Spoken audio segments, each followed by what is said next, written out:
Mahal na mahal ka namin ng iwan. Ma'am, hello po. Ma'am, magandang tanghali po. Kayo po si Ma'am Irene Gonzales. Ayan. Kasi ma'am, kanina pa po namin kayong hinahanap. Kayo ma'am ay isa po sa nanalo po sa raffle po. Sa bayan po ng Rosario. Ngayon ma'am, dadalhin po namin ma'am yung inyong premyo. Wait lang ma'am ha. Pakiready na lang ma'am ng inyo pong ID. Apo, okay lang ma'am. Apo. Yan, ibababa lang po namin ma'am yung napanalunan nyo ma'am ha. Apo, dito kayo ma'am. Wala po kayong babayaran ma'am. Bali, ibababa lang ma'am namin ang inyo pong napanalunan. Ano po?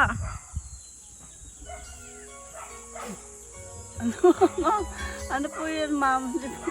Ayan, para po sa inyo ma'am. Surprise po ma'am. Ayan.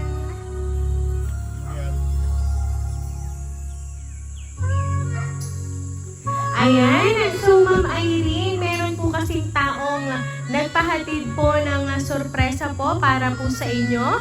Dahil kahapon po ay Mother's Day. Syempre po, ito po ay amin pa rin pong i-deliver para po sa inyo. Ano ma'am? Ayan, dito po kayo ma'am.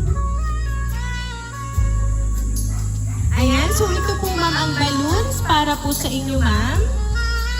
At syempre po ma'am, kayo po ay makakatanggap ng worth 5,000 money bouquet. Ayan.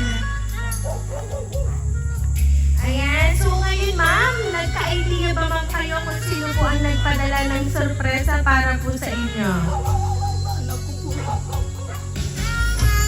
Ayan. So ngayon ma'am Irene, meron lang po akong babasahin pong message para po sa inyo.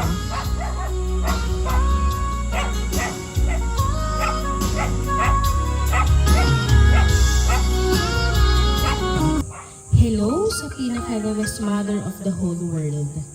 Happy Mother's Day po, Inay. Marahil ngayon, kayo ay paiyak na at naiiyak na. Inay, gusto ko lamang iparating sa inyo sa pamamagitan ng maliit na sorpresang ito kung gaano ko po kayong kamahal.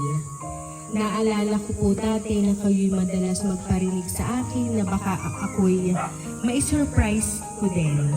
Kaso ay hindi pa talaga kaya ng mga panahong iyon, kaya ngayong medyo kaya na ay nabawi ako ng paunti-unti.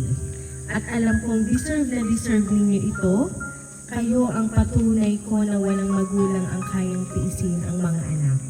Sobrang swerte ko o naming magkakapatid dahil kayo ang aming naging ina. Sobrang bait at sipag nyo, Inay. Ay kayo ay huwag masyadong magpapagod, alagaan nyo ang inyong sarili habang ako'y wala dyan. Magpalakas lang kayo at kayo'y papagawan ko pa ng bahay. Nais ko lang pong magpasalamat sa inyo, Inay, dahil kahit alam kong mahirap, ay hindi nyo kami sinukuan. Para sa inyo itong pagtupad ko sa pangarap ko, Inay. Gagawa pa ako ng paraan para mapagpatugumpayan ko ang gagawan ko ng paraan para mapagtagumpayan ko ito sa ganon ay matupad ko ang mga pangako ko sa inyo. Deserve nyo ang maginhawang buhay. Mahal na mahal ko po kayo, Inay, at miss na miss ko na rin po kayo dyan. Mag-iingat po kayo palagi. Nagmamahal, Marivic. Ayan. So, Nanay Irene, ano po ba yung gusto nyo pong sabihin para po sa inyong anak na si Ma'am Marivic? Dahil syempre po ngayon po Mother's Day, ay kayo po ay pinadalhan niya ng sorpresa, ma'am. Anak, maraming salamat. Mahal na mahal ka namin ng iwan. Salamat. Ayan. So, Ma'am Irene, ngayon po natanggap niyo na po ang pa-Mother's Day ng inyong pong anak na si Ma'am Marivic. Ay alam po namin na kayo po ay masayang-masaya. Ang kanya pong bilin ay habang wala po siya dito ay kayo po ay magpapalakas ng inyong katawan at kasi may mga pangarap po siyang gusto pang tuparin para po sa inyo. So kaya naman po Ma'am Irene, once again po, Happy Mother's Day! Ayan, at kami lang po Ma'am Irene ay magpapakilala lang para po sa inyo. Kami po ang Rain Surprise Delivery all the way from Barangay Calicanto, San Juan, Batangas. And once again po, Ma'am Irene, muli po namin kayong binabati ng Happy Happy Mother's Day.